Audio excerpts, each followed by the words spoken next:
Ici, dans Fungula, le tribunal demande à la partie civile du jour d'or de faire acter sa comparution. Si il est avec nous. La partie civile Bijou d'or.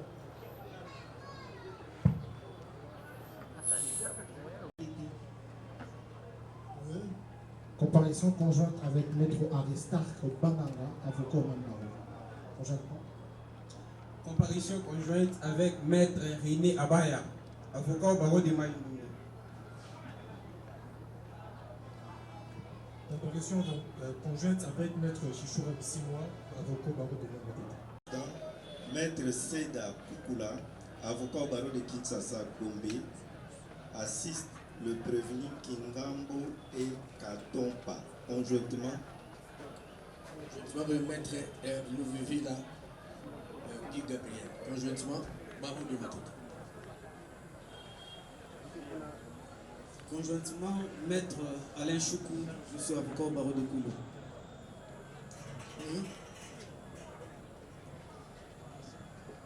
Pour les intérêts de Madame Honorine, comparé Maître Greg Kitambala, avocat inscrit au barreau de Koulou. Oui. Les deux prévenus, les policiers, comparé Maître Augustin Degele, avocat au barreau de Kinshasa. Pour les deux policiers. Maître Augustin Degele, avocat au barreau de Kinshasa. Conjointement avec Maître Marcel Mukengewa Mukenge, avocat au barreau de Kinshasa Matete. Conjointement. Défense conjointe avec, pour les comptes des deux policiers, avec les commissaires supérieurs adjoints, Jado Kosoli, défenseur militaire. Conjointement avec Maître Assombo Kassende Mathieu, avocat au barreau du Sampo. Voilà, le tribunal avait demandé au greffier d'assigner le colonel William, SB Task Force. Colonel William, à ça, oui, c'est capitaine Konga Wibaba.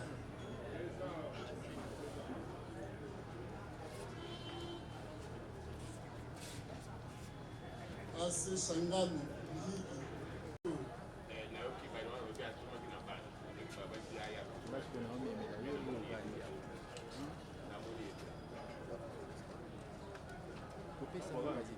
regarde là, là c'est Sangano, 12e mois 70. le nom de votre père. Le père, c'est M. Mouloa Chanyanga Kier, décédé. Le nom de votre mère. Makenga Godérive, décédé. Vous êtes originaire de quel village? Je suis originaire de Benakaniki, Mutembo. Vous êtes de quel secteur? Secteur de Kandakanda. Vous êtes de quel territoire? Territoire de Luilo. Vous êtes de quelle province? Province de Lomami. Vous avez quelle nationalité? Congolaise.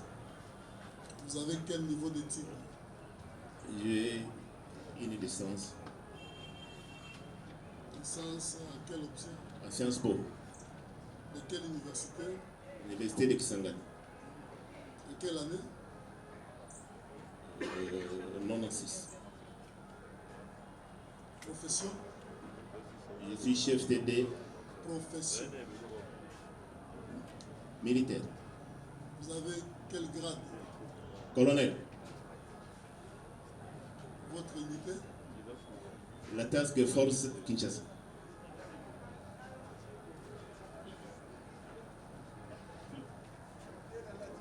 Fonction? Chef TD.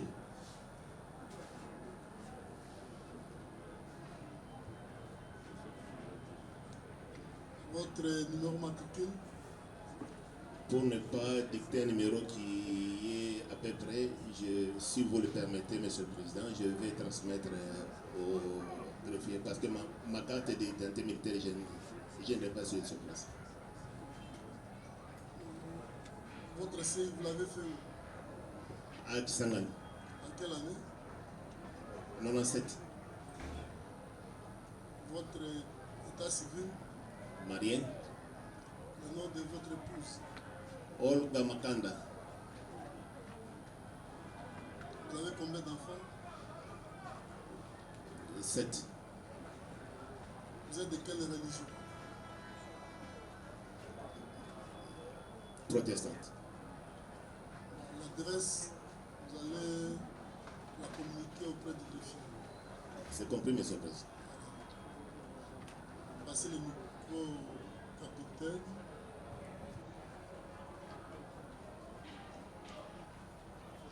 s'appelait Kongawi. oui, Kongawi. Baba. Ferdinand.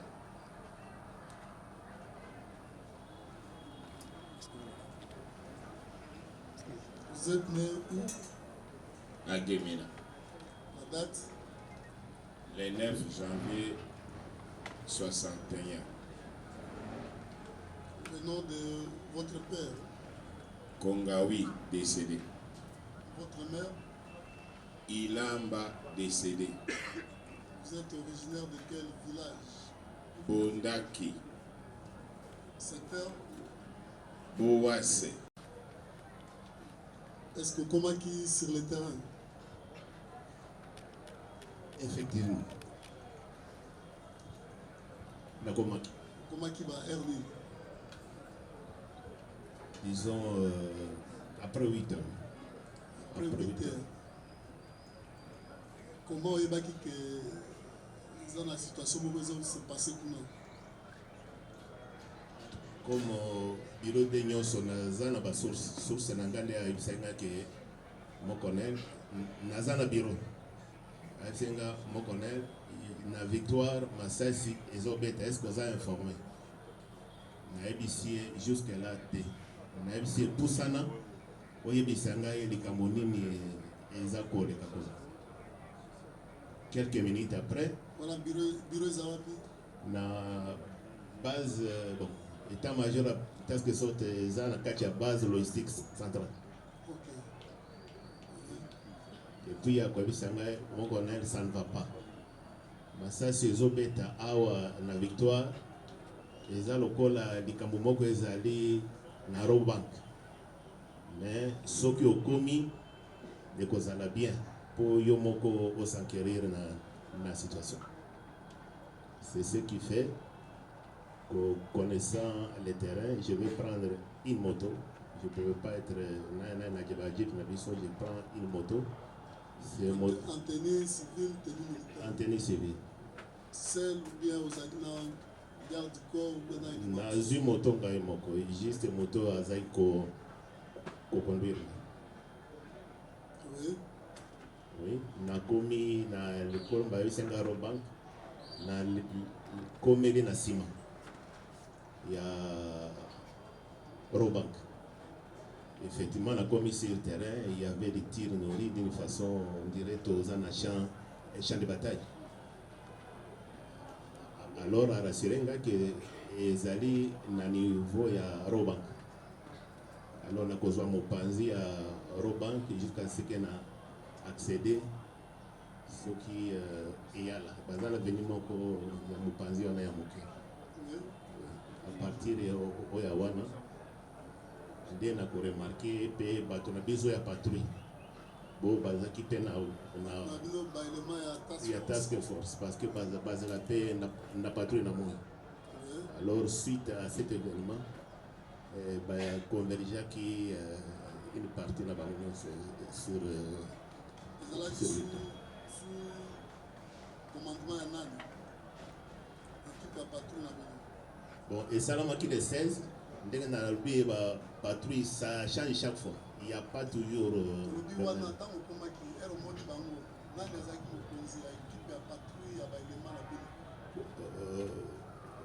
S'il vous plaît, Monsieur le Président, patrouille est composée d'un élément, il y a task force, un élément, il y a bataillon open. Donc, il est difficile de s'y connaître, mais ceux qui n'ont pas document, il y a patrouille à jour, je peux retrouver.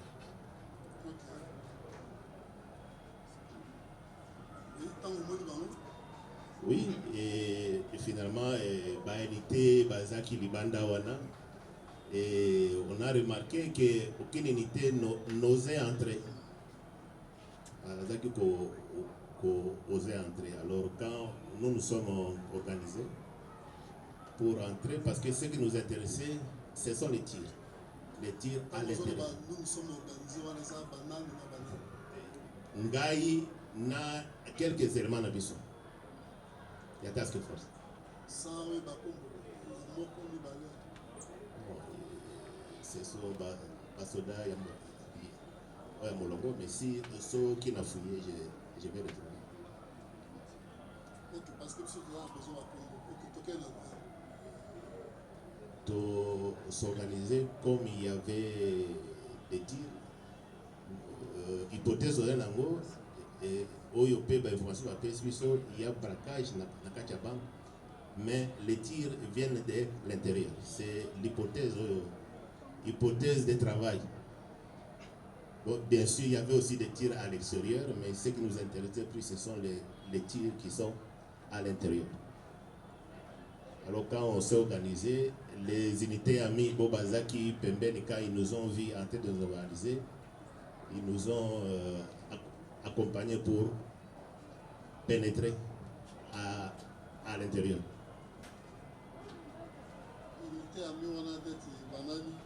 Il y avait la police.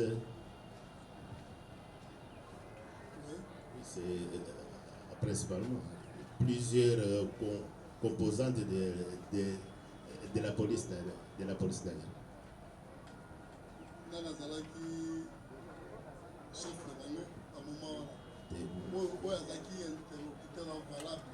Ngai nabengaki bango te. Et d'ailleurs à mon niveau je n'ai pas encore travaillé na bango. Mais quand ils nous ont vu prendre la décision d'entrer, plusieurs éléments de la police nous ont accompagnés. Ça, on peut identifier les plus gradés parmi bango.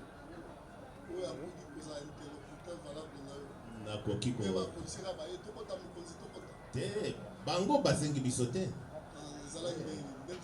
Biso tango tozwi initiative comme bâtir tozana hypothèse parce que bâtir eza na kati ya banque.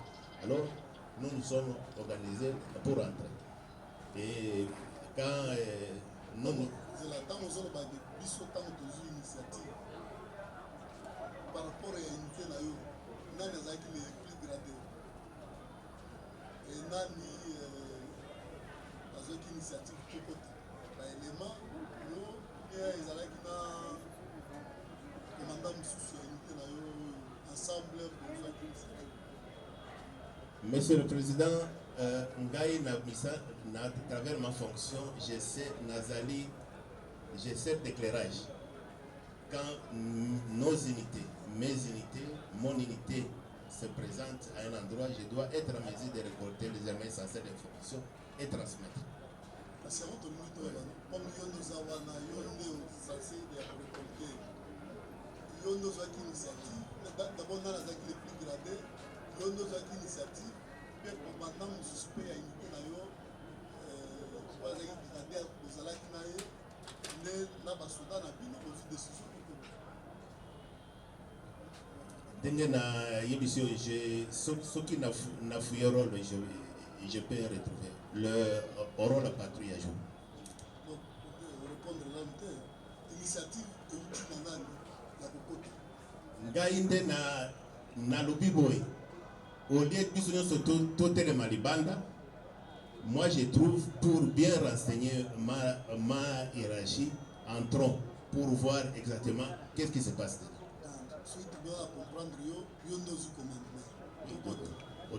D'autant plus que c'était moi le plus gradé. Voilà. C'est quoi Bokoti dans Zélani? Bokoti par entrée principale, je crois que tout visite au loin. Oui. Bokoti à peu près combien d'éléments? Non, tout. Je crois si ça peut être plus, c'est plus ou moins une section. Section combien d'éléments? 10 personnes, 9 à 10 personnes. Je dirais même une section moins. Donc, les magnons pour vous contacter 9 à 10 personnes, il y a task force, c'est ça, dans un premier temps. Tant que biso tozwi initiative ya kota les unités ami pe ba yepe okoti na bango be moment. Simultanément, oui. Nous allons battre 9 à 10 wana. Okoti la porte principale. Oui, tant que tu côté na porte principale, tu côté tout à l'intérieur, basali en désarroi, le personnel est vigile. Na comptoir eza na gauche, bazawana basali en panique même parce que ça tirait. Écoutez, ils déjà dans la place. Ils étaient debout. Bazaki debout. De mutuna et liboso na timbango. Eza nini. Bakoye bisangai. Ah, mokonzi tozomona awa. Ezali ba attaquer biso. Ezali mwasi moko alati noir. Na mobali mususu azali nzoto mike pembe. Oui.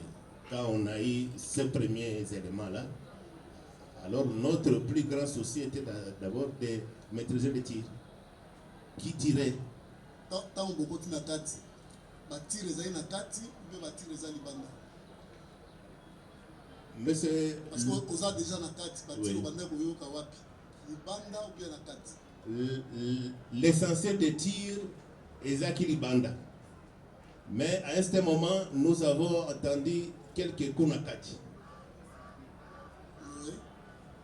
C'est à ce moment-là, dans le bâtiment sur Bakoti, le premier travail était de maîtriser ces gens-là parce que nous avons supposé que ceux qui tirent à l'intérieur, ce sont eux. Pour maîtriser les bancs. Tant que tu bandis Kolokanakati, à un certain moment, tu qui va un cri, Yeyo Azaliao. Monsieur le Président, c'est une masse de militaires à l'intérieur de la banque. Il est juste difficile de savoir. Azawapi.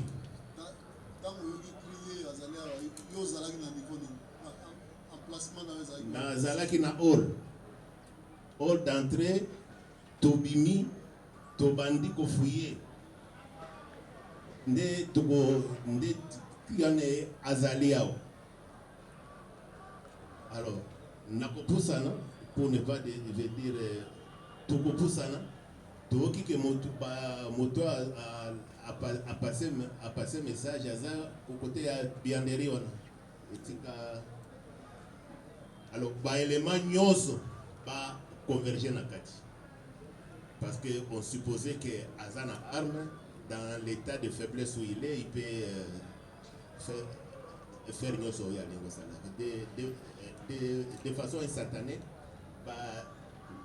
élément belé ba se converger na kati. Nde sani. En ce moment, on a dit que Bobi Misayao. Yo continue à escaser la guide. Mais c'était plein de dents. Plein des éléments. Les éléments qui sont entrés à l'intérieur. Oui, il faut. La police. La police. Oui, oui. Police je n'ai jamais travaillé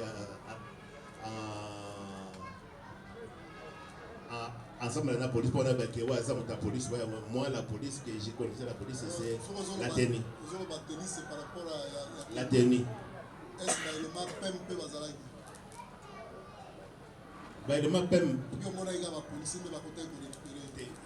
Quelques-uns étaient avec nous, mais à l'intérieur de Bianderi, ce que moi j'ai plus remarqué à ce moment-là, c'était les éléments de la police. Il n'est pas exclu, bien sûr. Bobi Missaye, parce que j'avais dans ma tête que Azali armé est mis en position de faiblesse, il peut réagir autrement. Na pusani na entrée wana. Na gang par exemple Bobi Missaye. Et comme ça tardait, n'a pas ça. Ça tardait pourquoi? Parce que vous avez juste le même noir. Monsieur le Président, je vous dis que le monde, une bonne partie des policiers s'est rué dans cet enclos-là. À peu près combien? Mais c'était plein. C'était plein dedans. Quand vous dites plein dedans, tu poses effectif au moins à combien? Une bonne vingtaine, trentaine. Les policiers. En majorité, ce que je peux dire en majorité, je n'exclus pas qu'il y ait une possibilité que mais ce qui était visible d'emblée, c'était les éléments de la police. Bobi Misaya, et comme ça tardait, la poussani quand j'ai tourné, Ndenamoni ba poussier na moi entré. C'est à ce moment-là que ngai na simbi bilamba na na col la bimisie na traîné tina entré à Oloa. Tant bimisie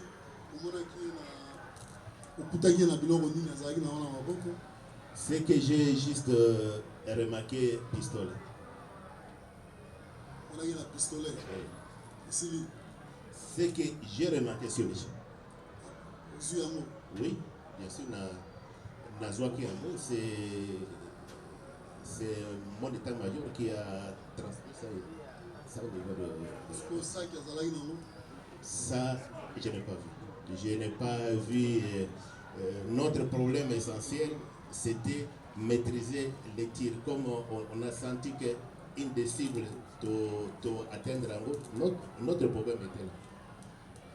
Tant que vous maîtrisez, parce que vous voyez que après vous avez Munduki wana.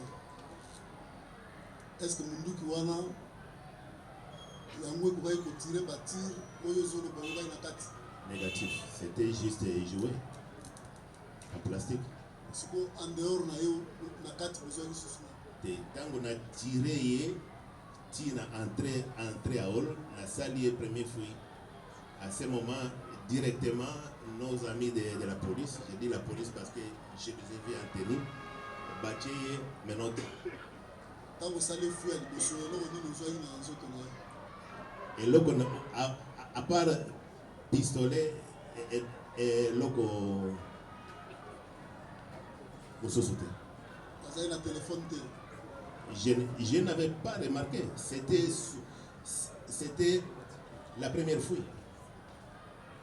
Je n'avais pas remarqué ça. Ok, beaucoup Yonde colonel, le plus gradé. Naba élément na eu à task force. Comment nous avons na kati bamoni yo na ba élément na botre libanda bozozela bato mosusu bayela bino bapolisier nde bayela bino et surtout que boyebaki ke motu wana aza na munduki azobeta todiki te tolobi ke baserve ce n'était pas sur ordre qui avait que les éléments se sont rués. Les autres azalaki inoffensive sur le tribunal à comprendre. Ceux qui beaucoup de binômes pendant parce que le but que ça c'est un bête à la carte et que nous tourne à Kukai vous allez la munduki. Hein? Mais beaucoup de balobi mais binômes vous allez banda les policiers va côté belé pendant que binômes vous allez la munduki. Oui, ça je ne vais pas le nier. Mais est-ce que vous vérifiez qui sont qui en dehors ya munduki bakuta qui est na yango azalaki na loko mususu te ou bien ozuye kaka obini obando kende na émission quand on l'a tiré azaki na pistolet wana on a repris le pistolet on a traîné parce que mais c'est là après que ozuye pistolet est-ce que on peut ça qu'il soit instruction va vérifier si azalaki soki munduki mosusu ezali ou bien azalaki na biloko mosusu. eloko mosusu te. Est-ce que opesaki instruction bavérifie batala bato na ngai oyo nazaki na bango ils l'ont fait batalaki bakuti eloko mosusu te. Mais ye sikoyo alobi azalaki na saki na nini, saki na ye ezalaki na mbongo oyo auti kozwa na Raw Bank, auti koyiba po ye mpe azoloba ayibi na Raw Bank, aza kolinga abima de bale beti azongi mpo na prévenir Honorine bato bakotaki kozwa ye nde bazwi mbongo wana mpe bazwi na telefone na ye. Monsieur le Président, Soki, ce n'est pas gentil, mais énorme. Je crois qu'elle sera à mesure de vous dire, parce que Bisogno Soto, Tikuna, quand elle s'est recroquevillée dans l'emploi, elle était consciente. Et elle pourrait dire ça. Banani, à mon aki bango, video ekolakisa biso yango tolingi yo oloba nanu bosembo ava tokota na video tokotala bato banani bazwi bambongo bazokabola bambongo tokomona yango tolingi toyeba nanu yo moko tete oza wana mbongo nani azwaki mbongo oyo prévenu Honorine ayibaki na Raw Bank nani azwaki mpo ye abimaki na mote. Monsieur le Président, je crois que quand action est au salama, ndengona batu na batu bazali natasha na bango. Ce qui nous intéressait nous. Mais yo zalaki nde responsable pour yo de colonel. Ba mususu ba yewana soki tolandi yo bazali na même grade que yo te. Et puis yo ndo zaki initiative ya kokota ba soldat kuna. Siko tribunal alinga ba initiative wana ozwaki ya kota ba soldat ozwaki yango na ordre ya nani. Naïbisi, Monsieur le Président, que quand nos unités interviennent, c'est moi qui récolte les éléments essentiels d'information pour que je transmette à mes supérieurs, qu'ils sachent qu'est-ce qui se passe. Tant que j'étais le seul plus gradé, je doute un peu de ça parce que je vois mal la troupe de la police entrer sur ça. Initiative ya okota yo. Siko bokomi na gati. Tant totuni nani yo azali mokonzi ya police azalaki wana olobi omonaki mokonzi te. Yango tolingi toyeba sikoyo nani oyo babotolaki mbongo oyo prévenu Honorine ayibaki na Raw Bank nde motuna ya tribunal. Monsieur le Président, à mon niveau, je n'ai pas eu cette chance de travailler plusieurs fois avec les éléments de la police. On a identifié qu'on a un chef, on a un troupe. Ça, c'est là. Nous sommes sur une place où il y a un espace à monnaie te. Il y a un espace où il y a une place à Bombanaki. Il y a $10,000, 28 millions de francs congolais. Basoda bakoti bazozwa. Mais il y a YOTD, agent de renseignement, colonel, Ozawana. Oyoki ata eloko moko te ke awa mbongo ezozwama. Parce que la vidéo ezolakisa mbongo ndenge ezozwama. Monsieur le Président, na biso tango toki mungongo yeyo azali awa. Wapi toki awa topusani na bianderi wana. Maintenant il y a une ruée des militaires. Siko bonaki bango te nde bazwa mbongo. Soko Zalibanda, Yomo Moni ba Prosra ou Ezana, so Zalibanda, tu. Mais bazo bimano, ezate ba koti kuna ba vendicité. Ngai moi j'ai na ba bimi une fois pour toutes. Na mona batu bazo bima na ba bongo do. Ma miss nangai et mona kité que batu bazo bima na. Si c'est que j'ai juste remarqué quand Bobi Misayewa ça pris du temps. C'est ça que je n'ai pas entendu ça. Ce n'était pas dans une ambiance normale.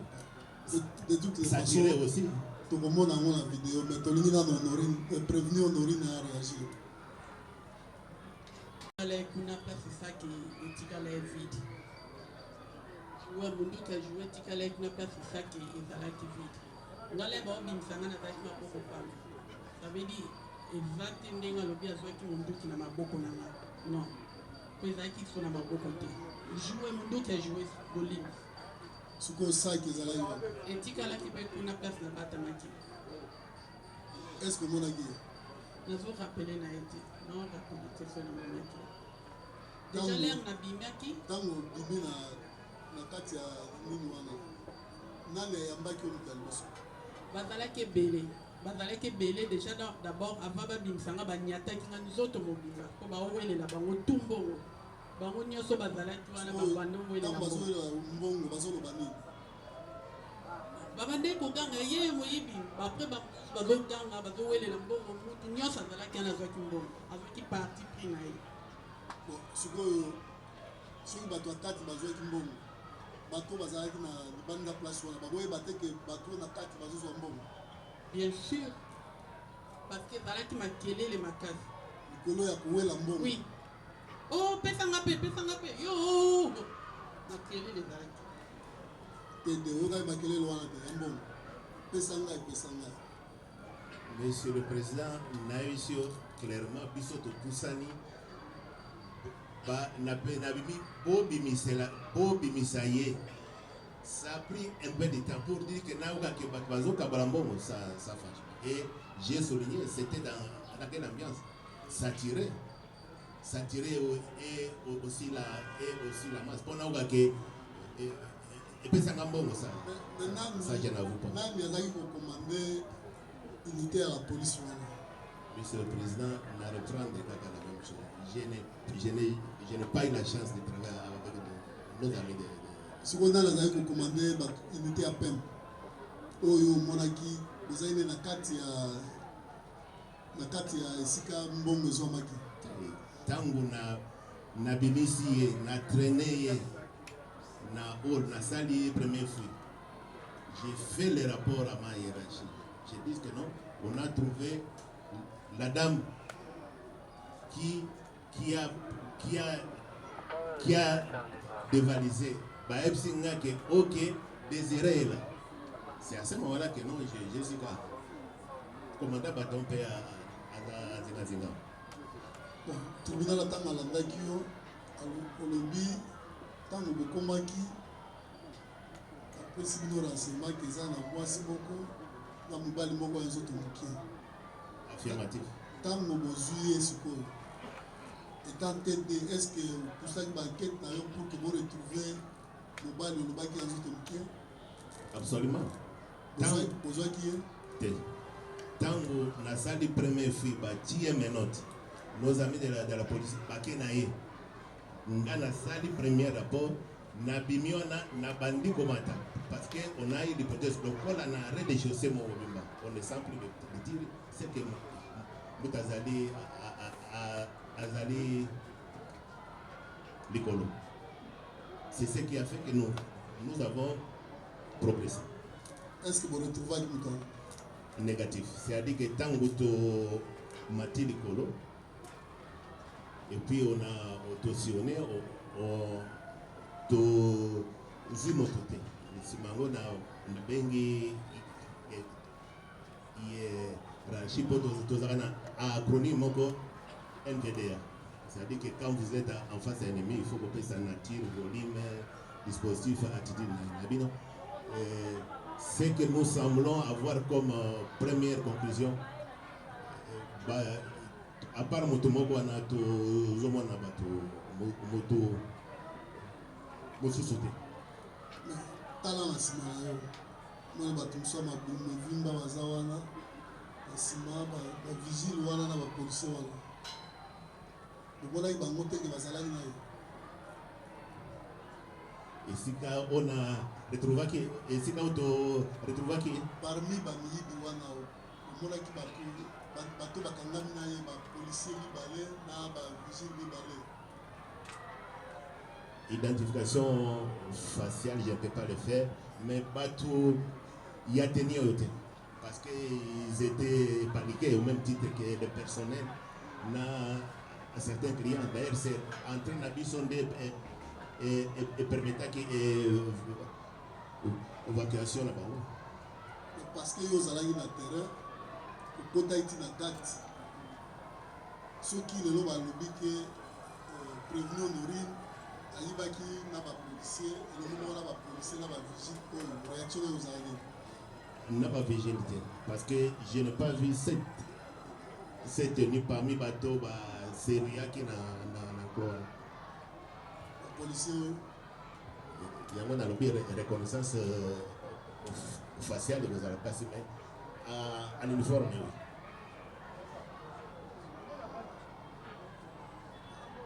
avant de passer à la parole, tu peux enchaîner par la mona Benga Kunga. Oui, maître. Ceux qui veulent faire la telle comparaison, capitaine Kunga. Présent. Nous posons là qui n'a pas banque de Pologne. Nazalaki na banque. Nous comment il a moment. Toza na bataillon na commandant. Oui, continuez. Toke na kaso asima kaso pe po to sa comprendre. Na commandant. Amoni téléphone est sonné. Après akati ayebsenga bikonga izwa jipe na commandant. Soit va piquer quitter rapide na la banque ya Victoire. Oui, bi wana ngabi na ibira la banque ya Victoire. Bi quitter rapide wana braquage za. Na bimi na zui 4 éléments na le bouger na yo ki se ba bengi nga non 4 éléments nan. Na kwa commandant comme autant na mo so commandant ye moko commandant bataillon a télé. Na mo commandant yo azui asuko na bagarre le corps ne nyos. Kitina jibu yebisi nga bino commandant réseau abingai moko na kende et à ce moment jibu soit tondi so bagarre ko na bagarre ngai nazaki na siba bimi na jibu toujours triomphal to côté à ça la bagarre corps na bagarre en tout cas quelques piqué en tout cas na ko ba mo sumara mte tamu na zoki no ho ya 4 on metamu ayi na lo ya munene jibu tondi na ye baki lisusu te so ba bakitaki soki ba mais tokota ikame nazwaki bango na piqué baluki braquage mokondo lisusu c'est piqué pesa na moto nini ngeza c'est piqué za laini wana il faut idée présence à nous mais to bi mai kame to komi victoire tango to virer kaka boto telemi wana à ce moment là tire nourri partout c'est-à-dire tant on tire nourri partout et l'ingolo bate en tout cas ezaki désordre ngai na ko qualifier mon wana parce que koto bazobeta maintenant nyonso bazo diriger ngo na bâtiment ya Ramba ndezokende na bâtiment o ngai na monaki o ngai na monaki comme ngai nazali na tenue civile sans arme na lipapa na kene ndingo wana tenue civile sans arme na éviter ba risque to ba notala ndingi ni ngoza quelques minutes namoni commandant bataillon aye na lo ya bato oyo ba Israël bango inspecteur bango na kati ya ba verga tant bokomi parquet type oui activité ni meleki na site bokoti na kati non libanda on était de tax force libanda ngai na tigelo mona ita bokoti na kati nati mona colonel Bonagede nati mona colonel lo binde na bon na audience ko biso zakelo na cour le commandant muto azalaki na ye le commandant azotana ngai na mona kite mais commandant yo kotaki na kati jamais ele ko na ko tsami ngai teni civil ba désolé ezalaki wana na ba nino ngai na teni civil na kota ndenge na ba natikali libanda mais nazwaki bato na banke bao babimaki komanda azwi bango ayi na bango vere nga mpasi ayebi esika atikaki ngawa abi matisa bato na jeep kene monaka bazalaki namoni bato ya Raobank balati bapolo oyo ekomami Raobank namoni bato mosusu bazalaki servi oyo bazali na bambongo déjà nde bato wana nombre ekoza 18 nde na matisi bango na motuka na jeep to na mati na tuni komanda parce que elle wana population ezopusana kaka population ezopusana na même na biso bato esika nazalaki wana tokomi dans les sécurités vie full wana ezwa vers biso parce que victoire est plein. Est-ce que tango babimisi Honorine na kati oya na eli banda biloko ni omona na maboko na ngai namoni elongi ya Honorine na bataillon na 15 minutes ngai na ke na lo liboso na jiba na yokaki ministère public kuna na banque alobi tango baye na Honorine bato moko bafandaki wana na se ministère public nde bato ngai na yaki na bango na lo liboso commandant bataillon nde aye na Honorine na ndenge ni namoni blende koti na jiba wana ngai na se na koti na bato 15 biso tolingi toyeba toza na Raobank te na ba arrestation Honorine azaki te tango bakangaki Honorine baye na ye bazobimisa ye libanda po akutana motuka yo ozalaki naza na bataillon bakitisi na blende ngai na bataillon 15 minutes avant ako telefone na ye na de prévenir Honorine nani azalaki na mon président tosambi na cour premier jour nazali surpris deuxième audience c'est de là où nakomona baye na Changano aza chef Changano oyo tozalaki naye azwaki mpe association ya témoin tozalaki même elobi na butu tozalaki ne ose conveni ke tokutana na Raobank ndenge toyaka mardi passé wana ombula ebetaki tozalaki naye toyokanaki ke tokutana kuna so tosisi kuna tokokende na ka lufungula ngai lokola ya pembeni na prison na profitaki na jeep ya escorte oyo eyaki kozwa ba Honorine nde nayaki na yango voilà na audience deuxième audience namoni baye na Changano nde namoni batina telefone na mesa nde wana na audience nde nakoyoka ke telefone oyo eza ya Honorine na ngai personnel ezali surpris Changano asambi yamalekakisaki te asambi ke tango bamemi Honorine babimise na banque po bamatisa ye na blende c'est de là où téléphone ekweyaki caporal moko azwi yango eke arécupéraki téléphone na maboko ya caporal marge azwaki téléphone qui entoure ce vol d'argent. Je voudrais commencer par où j'aurais pu terminer en cherchant à savoir si le T2 qui a rencontré la personne qui avait l'argent dans la chambre noire avait vu un sac noir, ou si plutôt le détenteur de l'argent l'avait dans un autre type de conditionnement. T2, on l'a dit. Nalandia. Élément wana oyo azaki na kati ya chambre wana mbongo oyo bomonaki wana ezalaki na kati ya sac ya couleur noire ou bien ezalaki na emballage nini oyo te ezalaki kati ya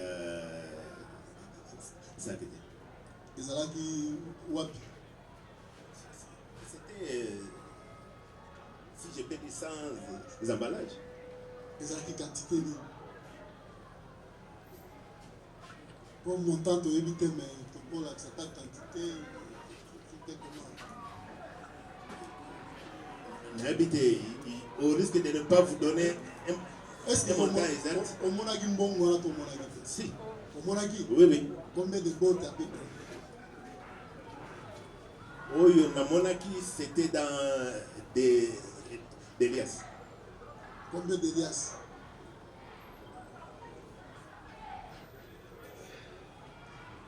Monsieur le Président, ce qui n'a pas ici un nombre qui ne correspond pas à peu près. On va vérifier. Et ça qui est belé, c'est. Foutier nango, asimbi na maboko boye, alala avandisi yango na se, atia yango na kati ya bilamba, atia na bapoche na ye. Il était en tenue civile, en tenue militaire. Bamoni ye na kati ya chambrette wana noire. Quand on arrive, les images, on nous a seulement signalé qu'il y a quelqu'un dans une chambrette noire. Nous avons d'abord cru que c'est parmi les tireurs qui s'est caché. Bukomi Bokuti. Tukuti. Alali, Avandi, Atele. Debout. Debout, bon, ça. Likolo ya habité. Qu'est-ce que mon côté là qui va? Qu'est-ce que ça va? Na ba bot na ye asa na ngwa. Na le bi bot était ba. Alias 3 4 5. Je ne peux pas le confirmer comme ça. C'est un chiffre, il faut lire. Si tu sais un chiffre, tu sais un alias, voilà, il faut à combien? 100 alias? Des centaines. 50? 20? Des 20 petits. 10. Ça peut même être moins. Des alias? Non, c'est pas tout. Un peu plus. Moi 5. C'est possible. Possible 5. 5 ou bien 6. 5 ou bien 6. C'est pour cela qu'il n'a plus qu'il faut mieux n'attendre un document pour vous donner les chiffres. Poursuivez maintenant. Merci beaucoup, Monsieur le Président. En lisant les PV d'audition du concerné, qu'a-t-il dit à propos de l'origine de cet argent? Est-ce que c'est de l'argent qu'il aurait pris auprès de la prévenue Honorine ou c'est de l'argent qu'il a pris dans d'autres conditions à travers d'autres caisses? Tant que vous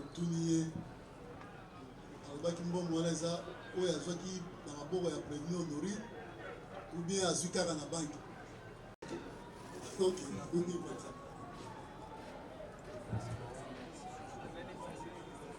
sur ce point, Monsieur le Président, votre honneur, la prévenue a menti. Parce que lorsqu'elle enjambe les guichets pour partir, il y a une grosse botte de francs congolais qui tombe, qui a été ramassée ultérieurement, comme je vous l'ai dit, par Monsieur le gérant de la banque.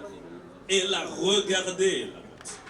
La vidéo est claire, elle regarde, mais elle tente de sortir plus tôt avant d'être retournée par les coups de balle qui étaient dehors. Prévenu Honorine, Hollandi, mettre dans le bébé. Na ba vidéo to kolakisa. Ezo lakisa ke tango ozo kimma. Bot moko ya ba franc congolais. Ekwei kota ba escalier wala. Tali yango ngolo kota. Tango avancer mkena tango masasi wala beti kimi ozongi olokota ki yango te. Et on bien regarder yango jalousie. Quand on a nos souvenirs, on a pour la choc qui a mis nous qui va nous banque sangla pour qui mana et qu'on va dans la zone avec les gens zone mais pressé il y a ba pour couper dans nous qui a des zones faire na zone bon na tika en cabo mais na limité qu'on a quoi ça guider nous pico. Ya tokotala parce que kuna yote biso no bino na nani Benedict azolo ba caméra yango ekolakisa. Oui. Aba pe kala militaire caméra ekolakisa. Oui. Dans le monde kwei tali olingo récupérer vite ya ba ya récupérer nga pour banga au sundoli yango là banga oui et quoi qui a solo bon non donc rappeler tes image mais au moins caméra pour rappeler oui maître il y a autre chose. Est-ce qu'elle peut dire au tribunal si là, on a fini avec les renseignements? Non, Monsieur le Président, non. Parce qu'il y a un lien direct entre les deux. Est-ce qu'elle peut dire au tribunal où était resté le sac après qu'il ait été dépouillé? Est-ce que ceux qui l'avaient assailli en ce moment-là étaient partis avec le sac ou avez simplement pris l'argent et ont laissé le sac sur place, à côté bien entendu de l'arme qu'elle portait? Dans la ligne Ayeba, hein? Dans le billet, hein? Bayeba Koti, place aux Alaki. Bazo Nyata, Bazo Botola Bongo, sac aux Alaki Nango. Bakeleki Nango, Batikaki Yango, na Munduki. Ngale bazaki nga sac na sapat balongo lenga na Munduki ajuenya fetikala ekuna. Fetikala wapi? Kat na batamaki. Na mbimaki makolo poli, makolo sapato. Siko basoda bakotaki wana. Bazwaki bazwi mbongo batiki saki.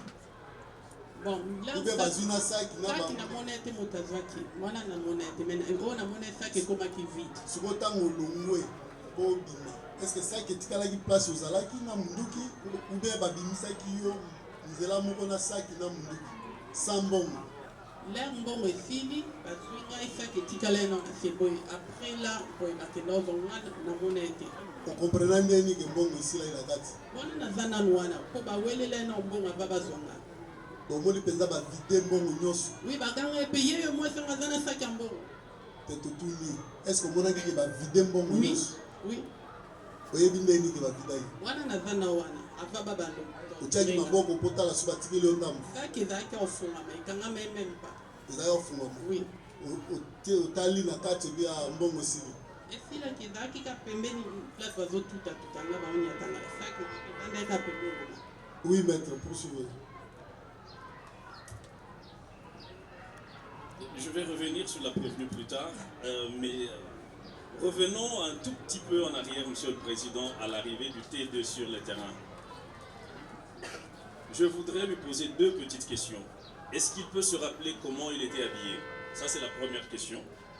La deuxième question, en regardant l'ampleur de l'attaque, est-ce que de son analyse en tant que renseigneur, hein, agent de renseignement, il n'avait pas trouvé un tout petit peu trop exagéré la présence militaire, armée, policière par rapport à l'ampleur de l'agression contre la banque?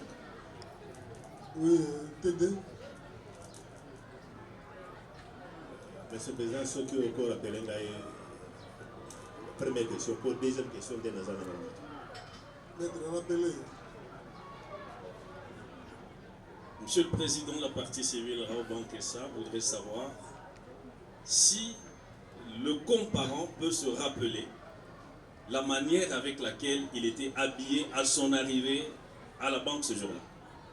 Voilà. J'étais en chemise, j'étais en civil avec une chemise blanche machin. Ok. Deuxième question. Pour dire qu'on n'a pas remarqué disproportionnalité des forces. Mais ça, c'est la conclusion. Parce que la cadence des tirs et la densité des tirs qu'il y avait sur Victoire, vous ne pouvez pas dire qu'il y avait disproportionnalité des forces. C'est quand on a extrait la dame, on a cherché les autres acteurs, on n'a pas trouvé, et puis on trouve la dame avec un jouet. C'est à ce moment-là que j'ai dit, on a fait ce qu'on appelle chez nous LVDA, pour dire que ce qu'on a vu, ce n'était pas aussi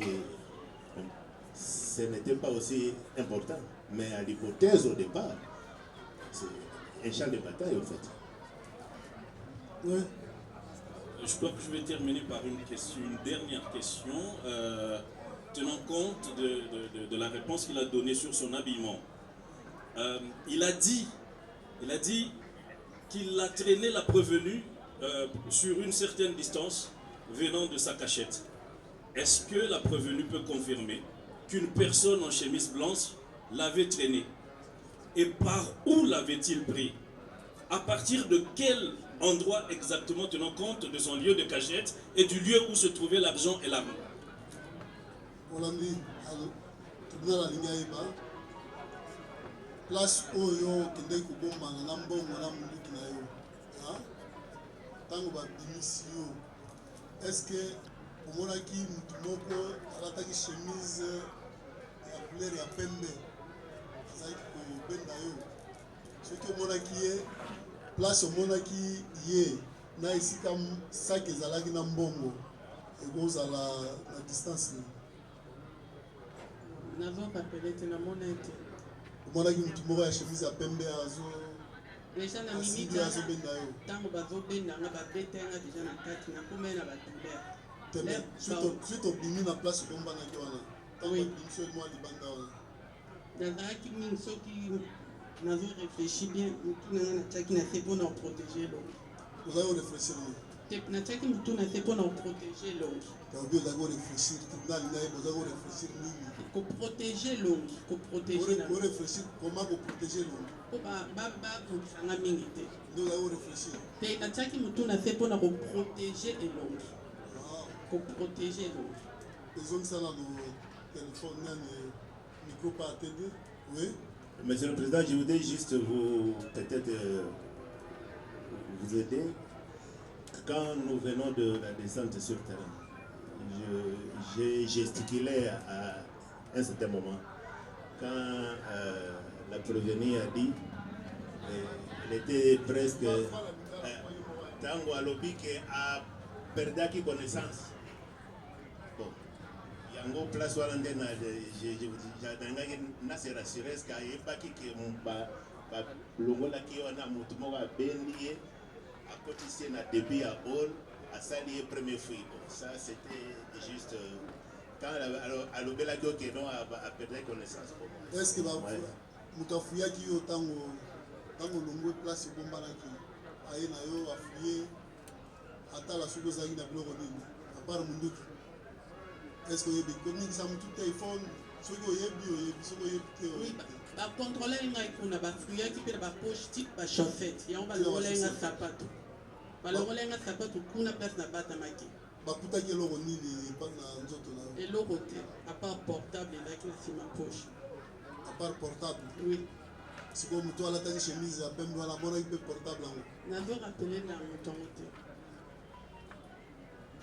portable nani soki nani sangano akoyeba eza boye no moto azwaki portable donc soki tribunal ya comprendre yo parmi bato bazwaki mbongo wana moto azwaki portable mpe azalaki oui oui. Maître, on a fini avec vous la rampagne. Une question, nous passons aux autres ici.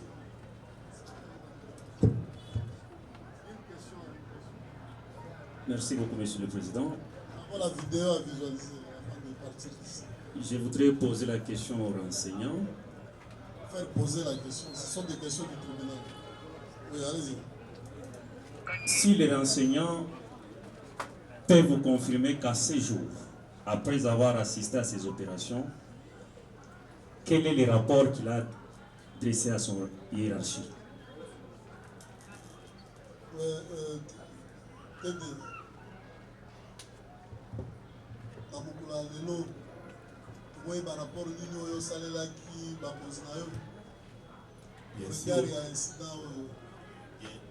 Bien sûr, tant il y a le bureau fait des activités comme ça, on donne toujours un rapport qui peut être oral ou bien écrit. On informe toujours les choses. Le rapport n'a pas eu sens.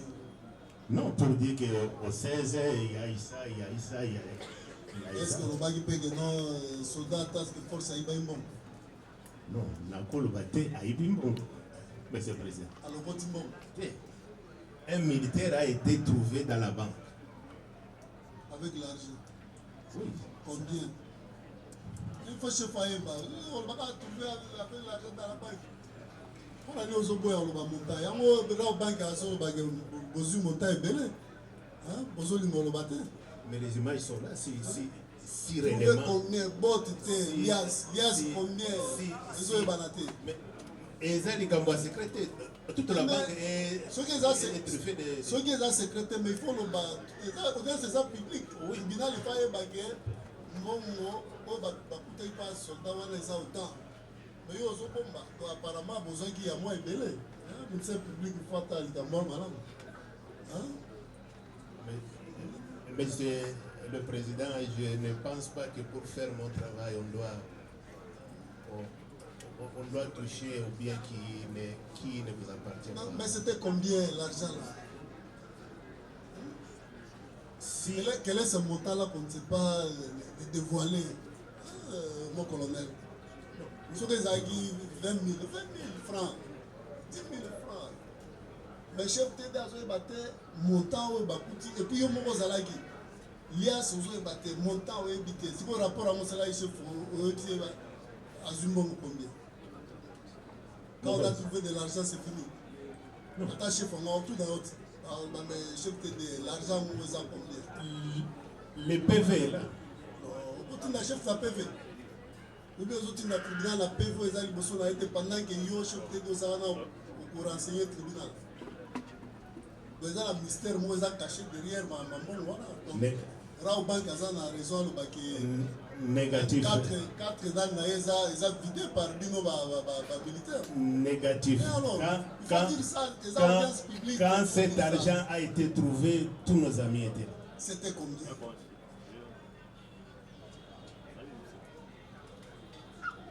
Pour ne pas dire un montant na cause de la société. Ici, comme on dit, des mails, les osuka. Montant. Mais n'attends montant, monsieur le président. N'attends le montant et puis par après, n'a pas besoin que montant les endings à mon sous. Ça n'a pas de sens. Intellectuellement parlant, je ne peux pas toucher. N'a coquille possible, je mets ma main sur le cœur. Il y a militaire des avants. Combien? C'est consigné même. Combien? Quand ils ont sécrété.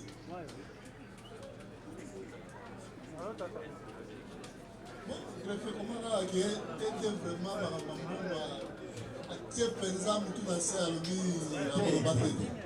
oui, maître. Merci, votre honneur, pour la parole. Le tribunal a constaté les difficultés qui entourent les réponses que M. le TD comptait donner à votre tribunal. Et la Robank va tirer toutes les conséquences de droit. Votre honneur, ma question est celle-ci. Si M. les renseignants, le TDP affirmait devant votre tribunal que les militaires qu'on avait trouvés dans la chambre, qu'on visualisait avec les gérants de la Robank, appartenaient à son unité, ou bien ces militaires-là appartenaient à l'unité qu'il a trouvée ensemble, donc l'unité qu'on appelle Task Force. S'il peut affirmer devant votre tribunal que le militaire qu'on avait trouvé avec l'argent dans la chambrette là, un peu noir, appartenait à son unité. Merci Hollandais. Yanola. Monsieur le président Nazoka Ezokangama Makamba Monta. Mais il n'y avait pas que moi.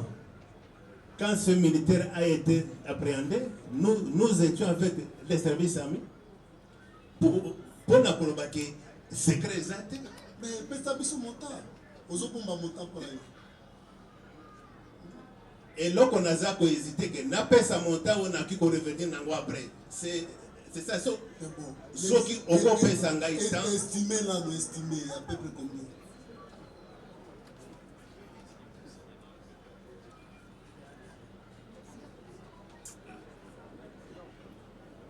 Pour l'IAS, il y a 500 il y a Sika. Ils ont 50 000 francs. 50 000. 50 000. 50 000, sans billets, 50 000. Je suis un officier de renseignement, je ne peux pas vous certifier que est-ce que toutes les liasses étaient complètes. Non. Ça n'a pas besoin. Mais après, toutes les liasses étaient attendez. Oui. Du 26, et aujourd'hui nous sommes du 16 au 7. Du 16 octobre au 7 novembre. Oui. TD. Vous voyez TD? Oui. Ah, TD. Oui. Combien? Montant exact. Combien?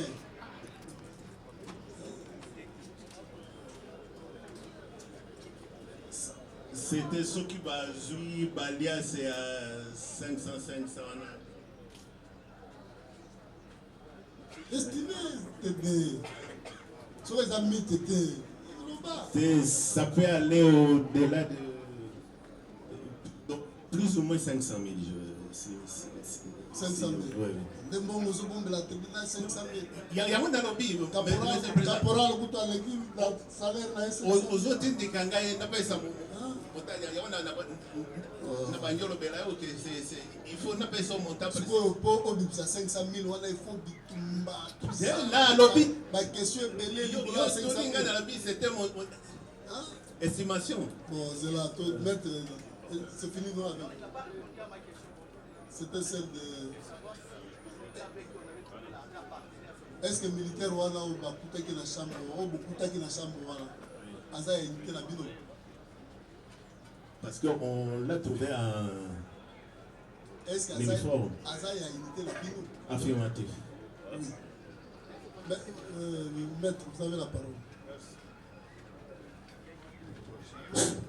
Merci, Monsieur le Président. Par rapport aux deux renseignements. C'est par rapport aux deux renseignements que nous voulons, Monsieur le Président, avant de faire poser des questions, les rappeler que nous avons déjà une jurisprudence dans l'affaire Rossi Mukendi. Donc, colonel Karine, appelé comme renseignant, est converti à un prévenu. Ça, c'était qu'une petite rappel. Question. Est-ce que le colonel de Task Force peut vous confirmer que l'élément dont il y fait allusion, que l'argent a été retrouvé entre ses mains, était sous son commandement? Question. Oui, colonel. Est-ce que l'élément on a qui n'a mis sur l'ouana, ou le bichot qui 500 000 ouana, est-ce qu'il y a sous commandement là? Sous mon commandement, il y a le banni. Explicité sur le bichot commandement. Monsieur le Président, oui, certes, c'est lui le colonel. Il arrive à un endroit, il trouve les éléments de son unité. Qui pouvait commander ces éléments-là? Parce que c'est lui le colonel. Colonel. La question c'est laquelle? La question est celle de savoir qui commandait ces éléments-là de Task Force pendant l'opération de braquage en Raobank sur Victoire. Oui, mon colonel. Je crois avoir dit ça précédemment. Que les éléments en patrouille se sont convergés vers le site de la banque. Sur place, quelques éléments nous ont aidés à pénétrer. Quand il parle de sous-commandement, il parle de tous les éléments qui étaient en patrouille, qui ont un chef patrouille, ou bien il parle des éléments qui nous ont aidés à pouvoir avoir des renseignements de ce qui se passait dans la banque. C'est pour ça que les éléments de Task Force. Les éléments de taxes. Monsieur le Président, pour lui aider à répondre, c'était acté dans le primitif d'audience. Le colonel vous a dit, colonel des forces armées de la République, que lorsque j'ai entendu, si je peux apprêter ces termes, que Bamoniye, j'avais donné l'ordre au Bimisaye Bouyanaï. Monsieur le Président, s'il peut confirmer d'abord ça, que c'est lui qui avait donné l'ordre lorsque prévenu Honorine, voleuse et volée, était retrouvé. C'est le colonel qui avait donné l'ordre.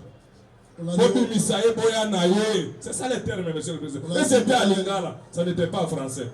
On l'a dit, mon colonel.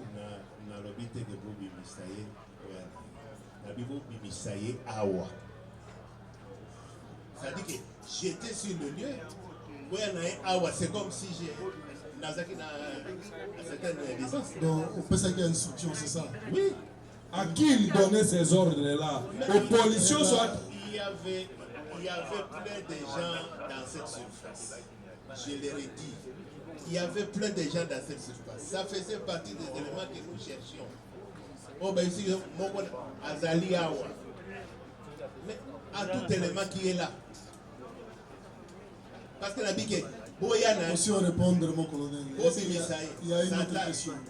Plusieurs questions même. Monsieur le Président, il faut aller avec les questions essentielles. C'est ça l'essentiel, Monsieur le Président. L'autre question, c'est laquelle? Ce sont les questions du tribunal. Nous allons apprécier les questions que merci, Monsieur le Président. Sinon, Monsieur le Président, ça nous met mal à l'aise lorsque le tribunal estime qu'on n'avait pas d'autre chose à faire. On était venu abuser de votre état, non, Monsieur le Président. Maître, écoutez, toutes les questions qui sont posées ici sont les questions du tribunal. Si nous estimons que cette question-là n'a rien à voir avec ce que nous sommes en train d'instruire, nous allons vous interdire de la poser. C'est ça, ce sont nos questions à nous. Question, Monsieur le Président. Voilà. Allez-y à la question. Le colonel vous a dit que un élément de taxe force,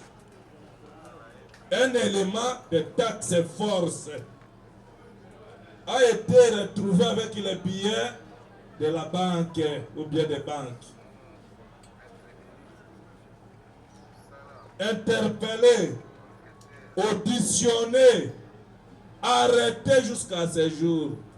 Peut-il nous donner le nom de cet élément-là? Ça, c'est de 1. De 2. Peut-il confirmer que ce jour-là, le 16, c'est lui qui commandait cet élément-là? Question, monsieur le Oui, Président. mon colonel. Nalandi. Comme il y a soldat task force, et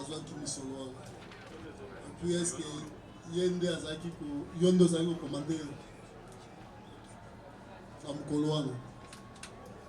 Ba élément oyo ba nakotaki na bango na kati ya banque.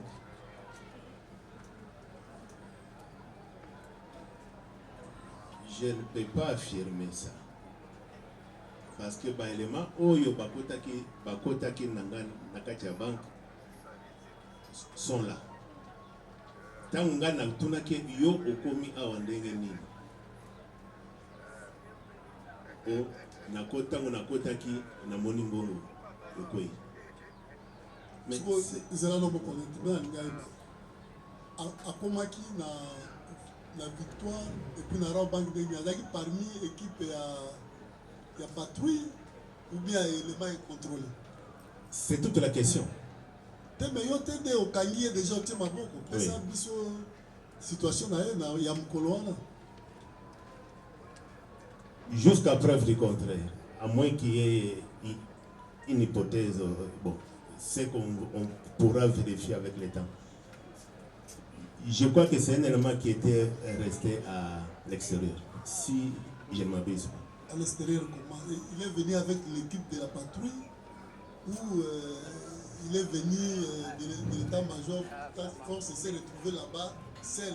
Mais je vous ai dit, Monsieur le Président, les éléments de patrouille, on n'a pas connaissance nominale de tous les éléments parce que c'est une composition. Après l'avoir écouté, oui. Il a fait chez vous, c'est depuis le 16 oui. Jusqu'à ce jour.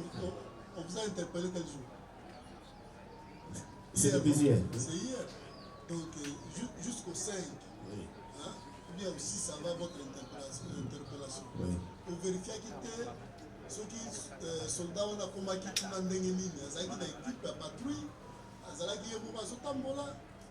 Est-ce que Boyaki n'a c'est comment? En tout cas le vérifier. Ils ont quand même dossier sensible. Oui, Ningi Simboka. Et que Bakuti, Honorine Bassiba a neutralisé. Mais après Bakuti, soldat Moko a Kangami na antichambre. Et c'était à Molili Nambongo.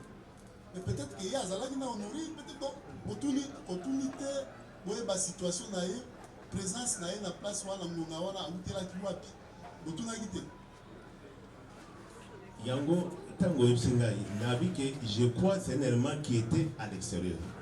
À l'extérieur, ça veut dire Bah, éléments, les quelques éléments, on a quota qui n'a pas na banque. Ils sont là. là, vous allez répondre apparemment, vous avez la maîtrise dans le maramouté. Ils ont des TD. Oui. Hein? On les a renseignements, il faut voir. Dans beaucoup de présence dans la banque, c'est ça. Oui. D'abord, vous avez l'élément intégré, tout ça.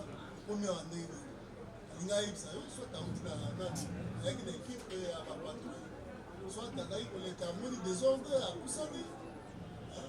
Mais. C'est ça, il y a bien dans l'extérieur. L'extérieur, il venait d'où? Bah, élément nyonso bazaki libanda. Ko ba kota na banque télé. Parce que il y a patrouille. Qui était la patrouille.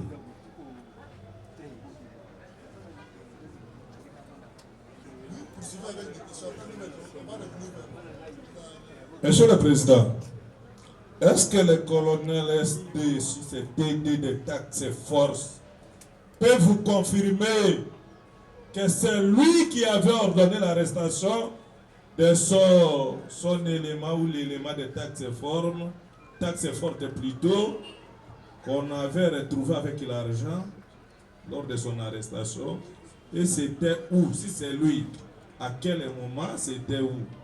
Si c'est affirmatif, Monsieur le Président, où se trouvait l'argent qu'on avait retrouvé entre les mains de ces militaires-là lors de son arrestation? 3 petites questions, s'il peut répondre, pour nous permettre de revenir à la SD des bataillons PEM. L'ami, le colonel.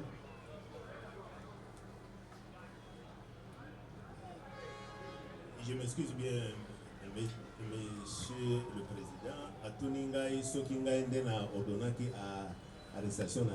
Oui. C'est évident. Quand on a visionné, on a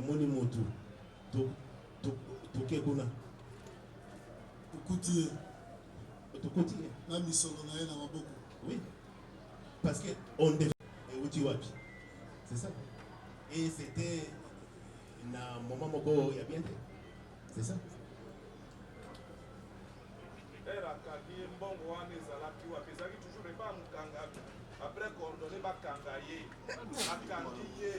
Mais vous n'êtes pas autorisé à parler le lingala. Monsieur le Président, Monsieur le Président, on croyait comme si on était toujours veuillez m'excuser. Monsieur le Président, nous voulons, si votre tribunal peut rachérir au colonel, c'est lui, certes, qui a eu ordonné l'arrestation de son élément. Parce qu'on l'a retrouvé avec la somme d'argent pendant son arrestation. Monsieur le Président, on rappelle au colonel que chaque officier de FARDC est OPJ. C'est ça qu'il peut retenir. Et ce n'est que les OPJ et les magistrats du parquet qui sont autorisés d'ordonner l'arrestation, nos arrestations à nous. Au moment où il a ordonné l'arrestation, parce que c'est un colonel, on sous-entend que c'est un OPJ. Où se trouvait la somme d'argent qu'il avait reproché à son élément? Voilà la question, Monsieur le Président. Oui, mon colonel. Bongo Zali. Bongo Zali, wapi bien Bongo ezalaki wapi?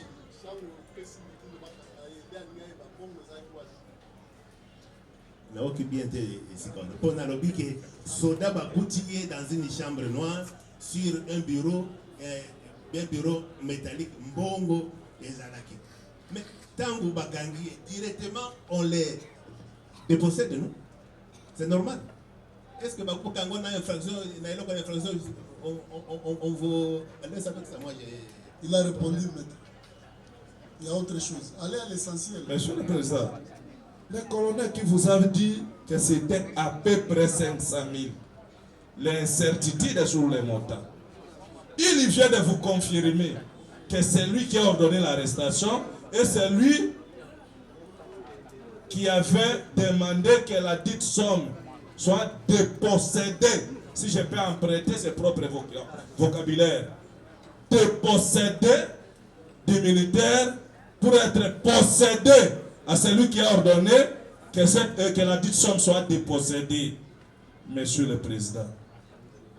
Et pour vous tourner votre auguste tribunal, dit le montant c'était à peu près.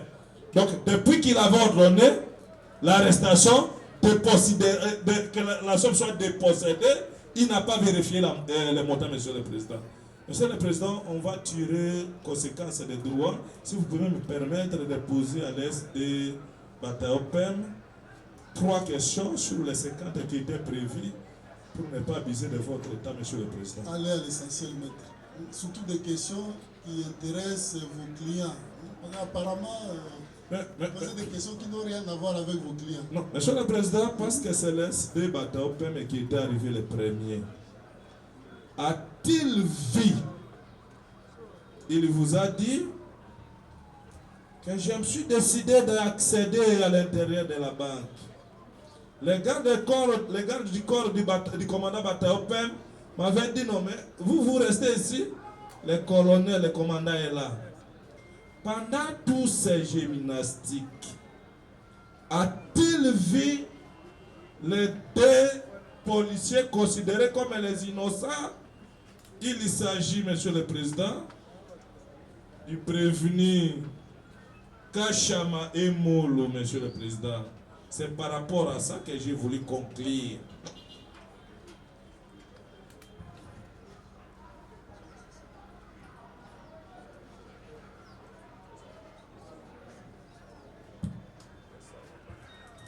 Attendez, nous suspendons 2 minutes, questions logistiques, rapidement.